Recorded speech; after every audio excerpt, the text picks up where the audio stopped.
if one wants and one wishes to be a true believer, then one must behave in accordance to this hadith. This hadith shows us the how with regards to being a true believer. You want to be that true believer, you want to have that complete iman in Allah subhanahu wa ta'ala.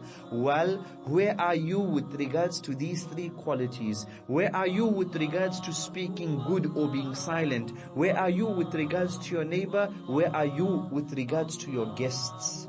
Imam Haytami rahimahullah, he said that this hadith deserves to be called 1/3 of Al-Islam. Why? Because it covers the rulings related to the tongue. And generally our actions are what? Our actions are of the tongue or of the heart or of the limbs. One of the three. And this hadith here touches upon the matter of the tongue, and thus it is 1/3, as Imam Haytami states, 1/3 of Al-Islam. And we find that if this hadith was truly implemented, no doubt talk is extremely cheap. If this hadith truly was implemented, then what would we find? We would find society filled with love and closeness towards one another. We would find that ukhuwa between one another. We find our Rasul sallallahu alaihi wasallam stating, "Man kana yu'minu billahi wal yawmil akhir." Whoever believes in Allah and the final day. These three characteristics mentioned in this hadith, they are the qualities of those who truly believe in Allah and the final day.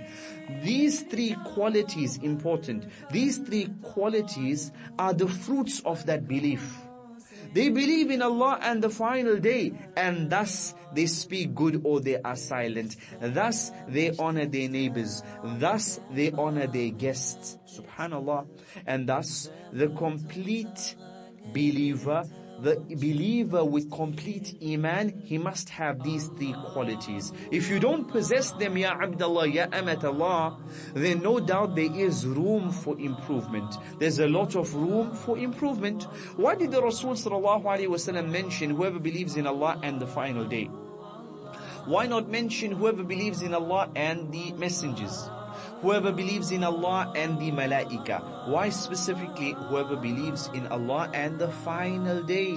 Because that's the day that one would get jaza. That's the day that you will get your recompense, you will get your reward, etc. for your a'mal. And so act for that day. This is encouragement on the day that you will receive your rewards for your actions. Well, even the act of goodness towards your neighbor, even the act of being silent when you have nothing good to say, even the act of honoring your guest, which is a natural matter, even those acts you will be rewarded for them on Yawm al-Qiyamah, you will be rewarded for them on the final day.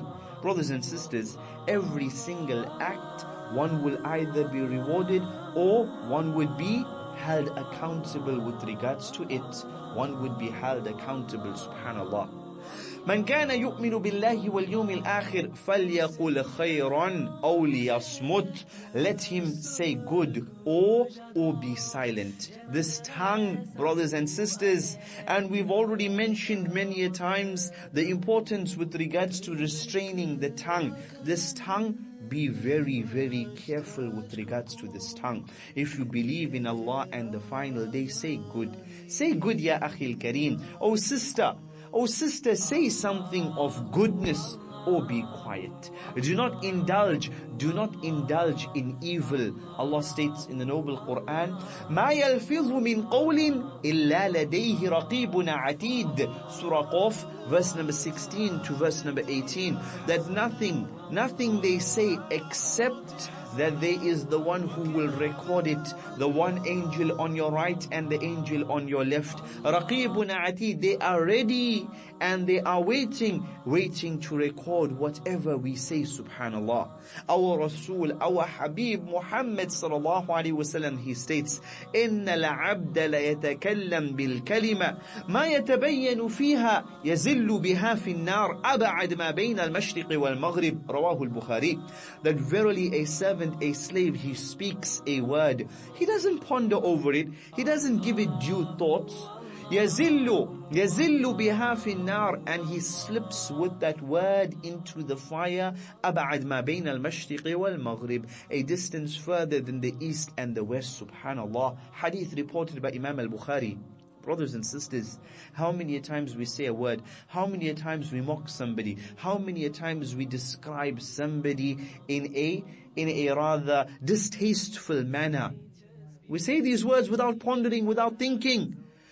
We might slip with that word in the hellfire a distance further than the east and the west. يا معاذ وهل يكب الناس في النار على وجوههم أو على مناخرهم إلا حصائد ألسنتهم. Prophet ﷺ said, O Mu'adh, and will not people be flung head first into the hellfire except due to what they earned with their tongues? Allah musta'an. Brothers and sisters, if we only but stuck to min husni islamil mar'i tarkuhu ma la ya'ni, from the beauty of a person's Islam is that he leaves off those matters which do not concern him. If we abided by that hadith, then in reality we would only say good, or we would be silent. Brothers and sisters, saying good. Say something of goodness, ya akhil kareem, or ukhtil kareema, some good speech. Subhanallah.